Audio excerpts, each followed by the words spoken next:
Hey, welcome to the Geek Retreat Spoiler Cast. This week we are diving back into The Mandalorian, Chapter 13, The Jedi.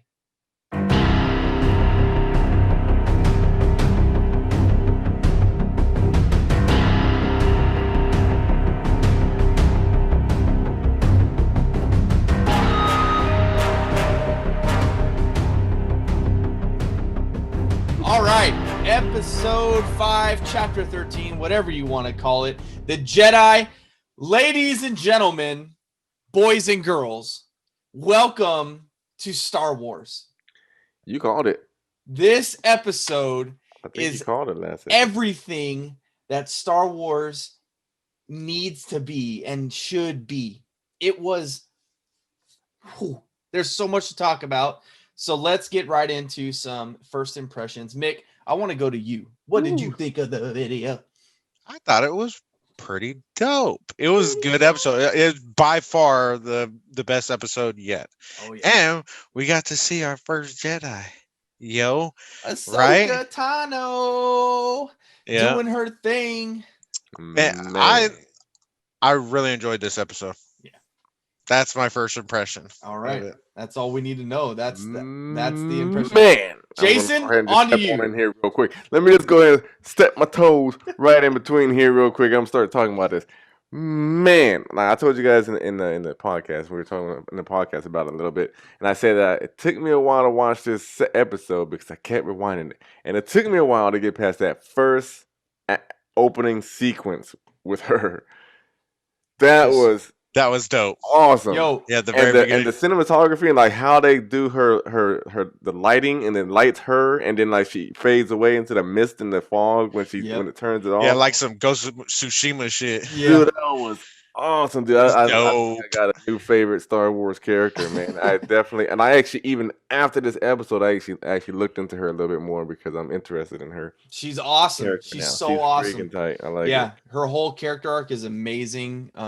Like I mentioned last week, she was Anakin's Padawan or apprentice, and Yeah, I want to talk to you about so that. she saw the whole fall of of Anakin and Darth Vader, and they fought a little bit. It was so cool. So yeah, the introduction to her alone was amazing. I like Yeah. from that, like when her two lightsabers like zoom, zoom, light up, I was just like, oh my gosh, she's here. And then she did the coolest thing ever, which I loved it, when she cuts through the tree Yeah, and then she and then force pushes pushes the log and then the tree. I was Oh, like, that was what dope. are they doing? Like, Yeah. where are they pulling this stuff out from? It's amazing. It's like It even was- like the small things she did too. Like Yeah. there was a couple moments like when she first attacked that one dude and then she did like the stance. She's like, and she Yep. went down low like that, like tight. And then she came up behind the dude like dark in her dark cloak and then lit up her sabers. Yep. And then lit her up and then tight. And then, so then that part you just said tight. It was Oh was my like god. all- So tight. It was like So tight. every single like movement she made was perfectly, and they did it so well too. Like if you watch the animated stuff, they were able to pull off like the animated look of Ahsoka, like Yeah, she looked the like fights that she does, how she's like real low and like, oh my goodness, it was so good, so good. So Rosario it's like because Dawson pulled it off. what Yeah, you say, I Nick? think Rosario Dawson pulled it off. Hell They yeah. picked she the did. perfect Hell person yeah, for she her did. too. Yep, it was great casting. People were like worried about it. There was another person who would make like a really good. There was somebody else, I can't remember the name, but there was somebody else that like the fans kind of wanted, but when they heard Rosario Dawson, they were like, okay, we'll see how it goes, and it. Whoops, She earned it, man. pulled- She's been hanging around these kind of like this is not a superhero, but she's been hanging around this type of genre for a while because she's been in all of the. If you watch the Marvel series um, shows, she's been in all of those. So 'cause you know how they were all interconnected and linked. Yeah. So she was in all of those. She voiced a whole bunch of superhero characters as far as animated movies and shows, and she's just been lingering and hovering around this type of role, and she finally actually got an action role where she can actually be the character. Yep. And I think she owned it, man. She did a really good job with it, dude. Yeah. Yeah. I love it. Was, I love I was starstruck when just like from the whole episode. When I was done with it, I was just like, I just watched a masterpiece like unfold in front of my eyes. It was wasn't amazing. the traditional alien makeup either. They Right. did awesome on her, Yeah. on her Yeah. Yeah, makeup. She it Yeah, looked they she did. looked really realistic. good. So in the show, her what they have a name for the things that come down over her. It's like whatever they're a lot longer in the animated series, so they cut them a little shorter. And she's supposed to be pretty old. She's supposed to be like in her 50s as well. She's she was back when the Mandalorian Civil War happened and all that stuff. So there's a lot there, but they just nailed it. She looked great. She fought great. I think we can continue this whole episode talking about her, but there's Yeah. so I'm much fine with that. going on in this episode that so the basic Din Djarin arrives on man, what is the Coruscant? No, that's not the name of the planet he's supposed to be on. Whatever. He arrives on his destination. He meets up with her. He meets the townspeople of this like really rundown town, and he meets the magistrate there, and she puts out a kind of a hit on the Jedi. So you think there's going to be some tension between the two, and they have their first fight. Yeah. And we learned that Beskar is lightsaber resistant. That's awesome. Oh yeah. That was Yeah. really cool. They've done a lot That's where a they've major. that's some serious metal. But they've done a lot at like setting it up to where when they and I think that's why, because we've talked about it in past episodes where like he kind of uses his armor. He takes shot. You were talking about it in the siege when he was like running and taking the shots. Yeah. And so like Dude, I think they kind of like conditioned us to be like, okay, like this stuff can take a lot. And then we're like, all right, hey, I'm on board with it now that it can take a lightsaber hit, Yeah. And then that's why it's so valuable. Yeah, exactly. So after that, they're introduced. He says like, hey, Bo-Katan sent me to come find you, and this is why. And man, we have some story with the kid, or should I call him by his real name? What's it? What? Grogu. Yeah. I almost said Grogu, but it's Grogu. It's like Dragon Ball Z. The kid has a name. Yeah. What do you guys think about the name? And it's not Yoda, everybody. It's not Yoda, and it's not Yaddle. No more baby Yodas on it. I saw a funny meme on that, and remember, what was it, Superbad? When the cops take out McLovin, he's like, "What's your name?" He's like, he says his real name. He's like, fuck that. We're gonna call you McLovin. Remember? They say, yeah. It's funny. They did Baby Yoda in there. No, it was Baby Yoda. We can't. I feel like we need to be really good about not calling him Baby Yoda anymore and calling him Grogu. Grogu. Like they established it. I really loved how him and Ahsoka were able to talk like through the Force. Yeah. It's like they were talking all day. And so we learned so much about him and his, like, he knew Master Yoda. He studied at the Jedi Temple. He was somehow able to escape from the Purge or from Order 66. Like, there's so much in there that, like, he was alive during the Clone Wars. And it just tied it all together. And I'm really excited to see what happens next week when they go to, hopefully on their way to Tython, to find the Jedi Temple and or learn a lot of the backstory, maybe some flashbacks to like what happened. That'd be There's tight. so much that they can do, but I think we finally got like our big like plot payoff in this, and we learn who Grogu is, Baby Yoda, and I'm excited. I'm so excited for like the future of this episode. Go ahead. You think this episode right here, this show is kind of opening a way for Disney to continue the franchise and bring the Jedi back? Oh, well, okay, so that's the thing that you got to remember the time frame of like this whole series. It takes place in between The Last Jedi, so the end of the original trilogy, and The Force Awakens. Right. So they're obviously going to bring, they've capped like the Jedi story through Rey. So like all of this is leading up to Rey, basically. Right. Some people, I was reading on some forums that some people think that maybe Luke Skywalker will be brought in at the end of the season, but I don't think so. I'll get in. They mentioned another name, Grand Admiral Thrawn. So that's a whole nother character. But So I only have one fear about all of these like storylines and plot lines is that they're going to get too muddy. And hopefully what they do with it is we know there is an Ahsoka spinoff that is like in the works that's being talked about.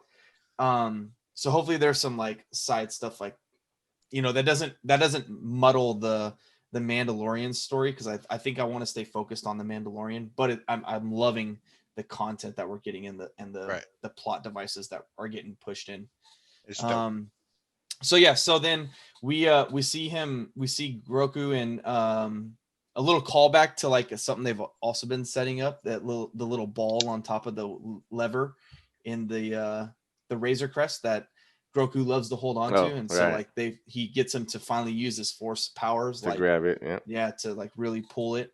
So I love too that Ahsoka says like, I can't train him. Like, you are the father figure to him. Like, you need to be there to walk him through this whole journey of being trained or whatnot.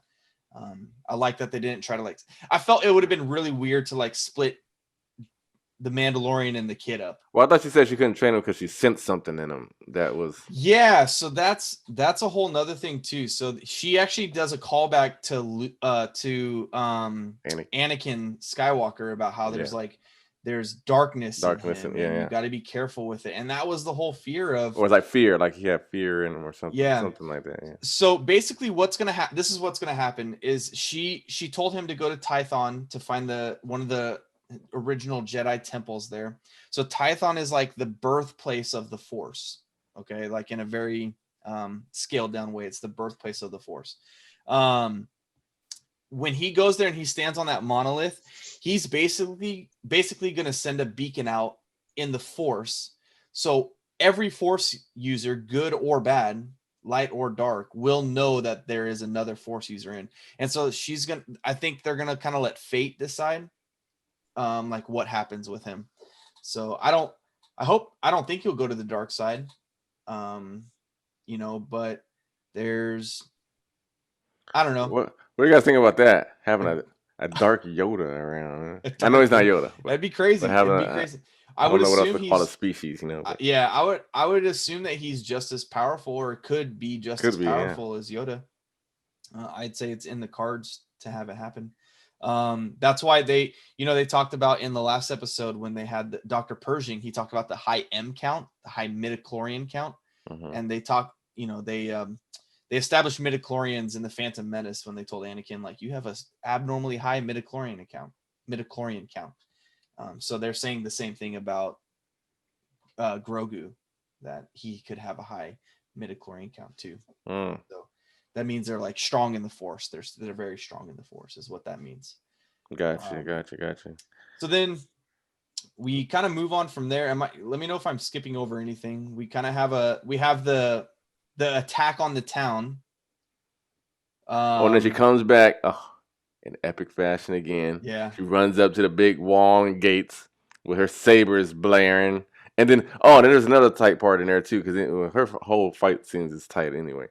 But then she had this, when she jumped on the wall, she knocked a few dudes out, and she gave this one dude a look like, you ain't even no match for me, bro. Yeah. You better just go. And he's like, okay. So he left. And then another person came behind her, and then she did this strike, and it went to behind a bell or something. Yep. And she sliced through the bell, and like you can tell it's slicing through the adversary. Oh, dude, it was so tight. Yeah. I was like, I thought the bell was tight. I thought that whole scene was tight, but the one thing with the bell, they're in the age of lightsabers, bro. Yeah. They couldn't have like a button alarm or something where it's like sirens or whatever. Yeah, but they establish it because it's like run, get the thing that she's coming. Hang on, ding. That's true. That's very true. But you see the kind of like the planet they're on. You know what I mean? Like it's not a very established planet. Yeah, that's a good point. The droids they have, and they're not very like well put together droids. Right. No, I totally get. I just thought I thought that was funny to me. But I really liked that whole like standoff battle between Mando and what was the guard's name? The main guard's name. I don't remember his name. But we all know he basically that's the same guy who played he was in Tombstone. He played a Ringo Johnny Ringo in Tombstone. It's Oh yeah, the huh? same bad guy. And they actually have like kind of a little callback to that. Did you know? Yeah, when they're doing the little face-off thing. Yeah, when he puts his gun down and he says like I got no quarrel with you, Mandalorian. Mhm. That's the same kind of line that he gives to Doc Holliday. He says like my fight's not with you, Doc. Ah, And then they have their fight, they have their standoff. So it was kind of a cool little nice. callback to it. Easter eggs. Yeah. Speaking But of callbacks to other movies, Yeah. this might be a stretch. Okay. But did anybody else get a Kill Bill vibe from? Oh, for sure. That's something that's actually like really talked about. That's something that's really? really talked about. Yeah, with the inside What the they call it, courtyard garden and, a little bit? Yeah. I thought it was good. So that girl, the lady who played the magistrate, she's actually like a really she's a stunt coordinator or a stunt woman. So she was able to do all the real stunts there. So that's why she was so Nice. good at the Right. hand-to-hand combat Yeah. and stuff like that. I'm trying to see if I see her name, but go ahead. My opinion on that fight scene between what's her face, Ahsoka, and her. Yeah. Mhm. I thought that was the choreography sucked. You to thought me. it sucked? I thought it sucked. Huh. Why did three times they had to go like this and stare at each other? Yeah. Okay. It's intense. They're trying Like to three times, like ramp three up the times. intensity. I did But, I feel mean, like it's they cool have to the like do it one time and then they're staring at each other, but then you do it Yeah. 3 times in a row when Ahsoka could just went like this. yeah. Off your fingers. Sorry. I do agree. Okay, I'll side with. I think that's a valid point. I will. That's the only complaint I have about this yeah, episode. for sure. Like that fight scene, the choreography, they should have. The CGI is dope. Why aren't you getting a better choreographer? Because there's a couple fight scenes in other episodes where I thought it wasn't up to. And I understand you got props and stuff you got to Right. worry about and stuff like that. But come on, man. Do a little bit better choreography or a little bit of camera work just to make it look a little Look bit more decent. But that was my exciting, only grief about it. I wish that fight should have been dope as heck, especially with Ahsoka out there just doing what she was doing. That choreography was dope. That was cool with the tree and killing people back and forth and stuff. But it'd have been cool to like expand more of the fight into more of the landscape. I know it was kind of like a pond, but have Ahsoka jump off a wall or you know what I mean, like do some crazy stuff like that. They could have got a little bit more elaborate with it. That's what I'm saying. Yeah. Well, since we're griping on the let's get into any the battle a little bit. Well, it's still on the same choreography standpoint. I even though I liked it, even though I think it was tight, and even though I enjoyed the craps out of it, I enjoyed multiple craps out of it. So I would have liked to have because I know Rosario Dawson isn't known for action, so you can kind of tell that it's a little bit slower, because it's kind of more controlled, so she can be, so I would have liked to see them maybe try to speed it up, speed a little bit, of the video, speed the video up a little bit just so it looks a little bit more fluid. Maybe I don't know if that made it look weird or. Do like I know Bruce Lee was really good at this too. They would have moments where he would be like real slow and then just like 3 guys and then the fight would slow down a little bit and then like you know what I mean, like it slows down and then picks up and slows down. It felt like it picked up for just a second and then slowed down multiple times through this. Well, I think you can do that with Bruce Lee because he's trained. He knows how to control the stuff. Yeah, with her, I think if you try to speed it up too fast, then it'd be wild and you know what I mean. So you got to kind of let her take it easy. So it's more smooth. But so I get it. I get why it's like that. But I would have liked like mixed fit if they can speed it up a little bit, just slightly a tad, just so it looks more. At least even at certain parts where she's just striking or something, like the whole thing doesn't have to be sped up, but just like when she does a strike, just make it. You know what I mean? But I don't know. That's a nitpick. But I called her I called her the magistrate. Her name's Morgan Elsbeth. She was a magistrate, though. Was it the magistrate? Okay, yeah. Okay. I just saw this. I have the IMDb page up.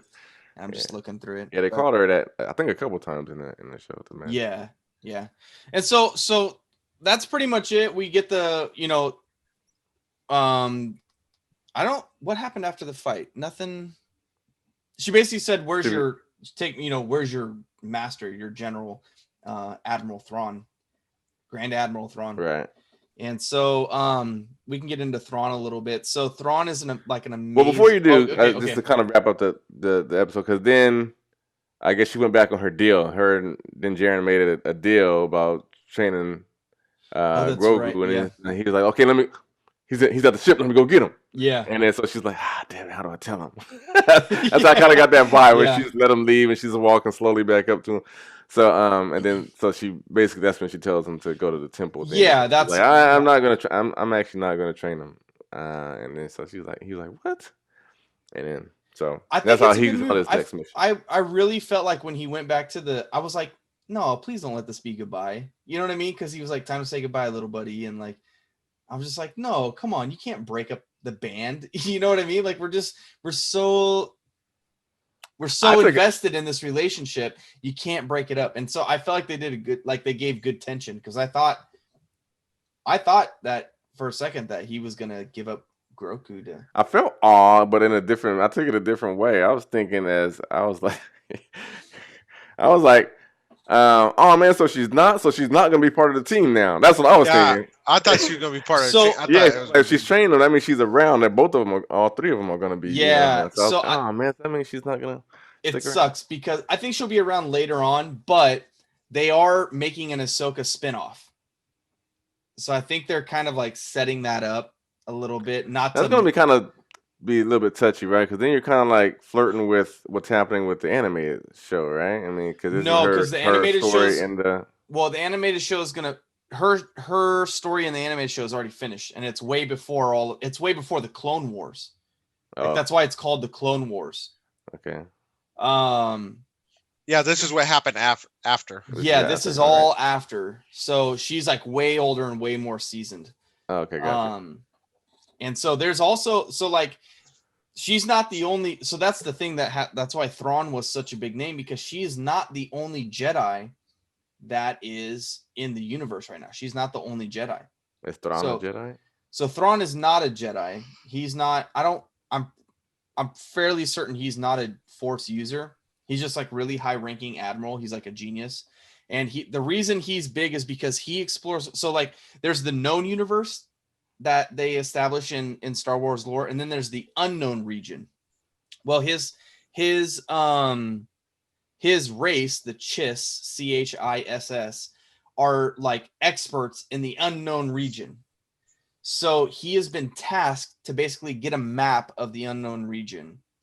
And so that's what he's doing right now. That's where he's been. He's been out like getting all of these, mapping coordinates. Because like, you remember the Wayfinder from episode 9 that they had to have? 8, 9? So those Wayfinders, that's how like space travel works, right? You got to have a Wayfinder, or you have to to go to light speed, you have to punch in coordinates. So that way you don't smash into a building or into a planet when you come out of light speed, right? You can't just like willy-nilly like punch into light speed. You have to have coordinates to a known open area. Okay. Now the Holdo maneuver ruined all that, but so the problem with going down the light speed in the unknown region is they don't have any maps of the unknown region. That's why it's the unknown region. So Thrawn is out basically doing that, but he has also taken captive of a Jedi named Ezra, and Ezra is from the Clone Wars Rebels series. So there's the Clone Wars series, and then after that there was a Rebels series. Now Dave Filoni had help in both of those. Okay, and this is the group that she's joined after she left the Jedi, right? Yes. So Ahsoka kind of like did her own thing. She like didn't want to be the Jedi. She kind of want to be like a freelancer, basically, like a Mandalorian. So I haven't seen Rebels. I only started it a while back and I never got into it. So my knowledge on Rebels is a lot less than the little knowledge I have on the Clone Wars animated series. But Ezra is the main character in the Rebels series. and he at the very end of the series, I guess spoiler alert to the however old 10-year-old show that is, he is taken by Thrawn. I think he sacrifices himself to be with Thrawn so the rest of the rebels can survive, and he is now with Thrawn somewhere in the unknown region. So the fact that they brought up Thrawn here means that everybody really thinks that Ezra is going to make an appearance as well as like Gotcha. next Jedi. So to kind of finish the story on Ezra, because like that story kind of like they were like out into the unknown region and it kind of left it hanging there. There was never any like closure. So we don't know if Ezra died or if he's still alive, and nobody suspects that Thrawn would kill the Force user, but make him like a pawn for himself. So there's a lot of stuff happening, but then you got to ask yourself, like, where does Moff Gideon I was just getting ready to come into all this? I thought the whole focus was going to be the finding the location of this dark saber. Yeah. So how does all of that play into what's happening right here? So that's the big question, and I hope they like kind of iron that out by the end of the season, is kind of figure out like, so basically like Moff Gideon works for Thrawn. Thrawn is kind of the one in charge of like delegating everything right now. At least that's how I think. I'm pretty sure that's how it is. That's how I've interpreted it through what I've been like reading and listening to, is that Thrawn is kind of like the big overseer of everything. Mm-hmm. Because like at the moment right now, there's no like Sith Lord, right? Because Palpatine's been thrown off. Oh, I guess he's still alive, manipulating things according to the new lore. But like he's been thrown down the chute of the Death Star. Luke or Anakin Skywalker died in the explosion of the Death Star. So there's no real like Sith Lord that's overseeing the Empire, right? And so I think Thrawn is kind of at the top of the chain, followed by Moff Gideon. And so like the way Moffs work, there's multiple Moffs per like region, and this is the region that Moff Gideon oversees, is the Outer Rim, which is where this whole series is taking place in. So now it's just a matter of like, how are they going to pull it all together? Right. And they only got what, 3 episodes left? 3 episodes left. But I think they can do it. If they keep, yeah, it's going to be a stretch. But I think we won't see Thrawn. We may see like a Thanos like esque Thrawn moment where he's like, all right, well, if Gideon can't do it, then I'll do it, type of thing. Like I'm expecting something like that. And I don't think we're going to get to the temple. I don't think Grogu's going to get to the temple until episode 8. So what are they going to do with 6 and 7 is really the big question. I hope we get more Moff Gideon stuff. Maybe we have another run-in. Maybe Bo-Katan finds out where the saber's at. You know, there's so many ways that they can go with it. So we kind of just have to hang on and enjoy the ride. We will find out. Find out. Who's directing the next one? I can get that in a second. Let's see. So I'll look it up while you guys talk about any last favorite parts, gripes, anything like that before we wrap up. I don't think I have any more gripes, man. I don't think I didn't have much gripes anyway. I just had that little nitpick about the choreography. I don't know. I just like this episode, man. I like the introduction of Ahsoka. Nah, I never can't say her name. Ahsoka Tano. Yep, I like the Ahsoka Grogu Tano. information. I like when stuff starts to get pieced together, man. I just love that when things start to just, you know, okay, okay, okay, and then you start to get that feeling. I love it. Yep. And I was getting a little bit. So according to this, and they gave me some good saber action too, and that always helps. Yeah. Oh, she also did her famous thing where she puts the lightsabers together and like pulls them. Oh, that's tight. Pulls them out. That's tight. Yeah. So Jon Favreau is both on the created by and written by credit of this next episode. So maybe it's a Favreau. Not directed by. I mean, didn't he create all of them? Yeah, but there's no directed by for chapter 14. It's just written by Jon Favreau, created by Jon Favreau, and then based off Star Wars by George Lucas. I want to keep it a secret then, I guess. I guess so. I don't see it directed by. So I guess we'll have to wait and see. But if they have their rotating Who's the director? Fumujaka. I don't think we've seen one from him yet. We had the Bryce Dallas Howard one. So I don't know who's doing it. We'll find out in a few days, I guess. Yeah, I guess so. Quick question: Yeah. Is George Lucas still a stockholder of that company, I don't know. I think he kind of. or is Disney the full owner? I I think think he sold he's the whole damn thing. But I think I'm he not sure. sold everything. So he doesn't get royalties or anything. Okay, I think he gets royalties for the older movies? trilogies, like Not 1 the new through ones. 6, but none of the new stuff. I'm just saying because they still credit him. Because he Because he's the was creator. He always yeah, something. he was the creator of the Clone Wars series. Right. Like he was still around. Yeah,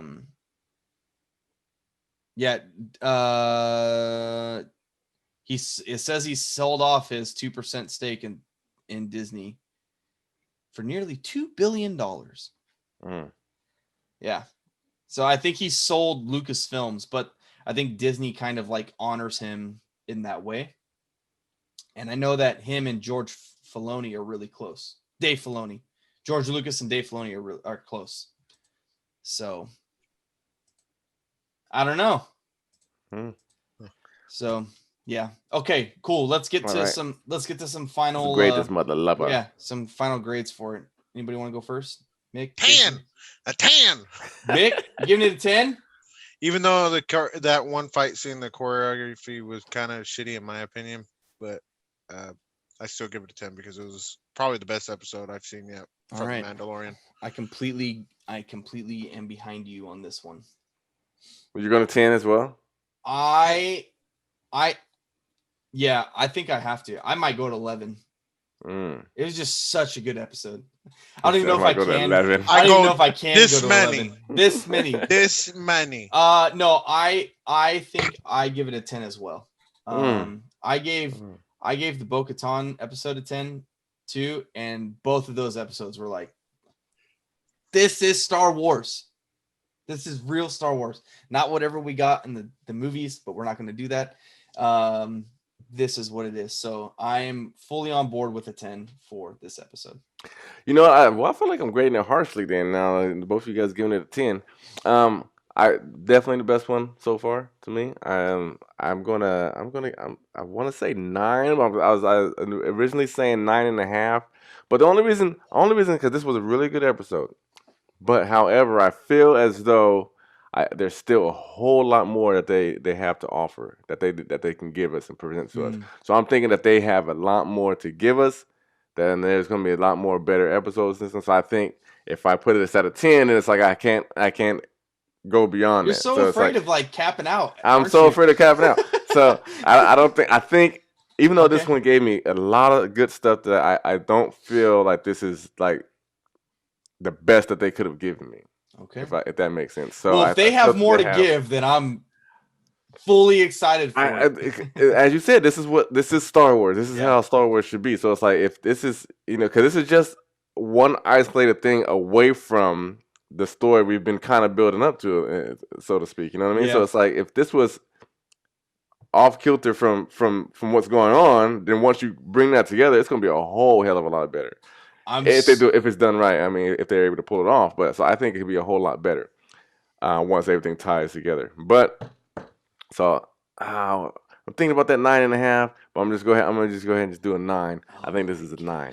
Oh my Man. Did you used to work for Rotten Tomatoes?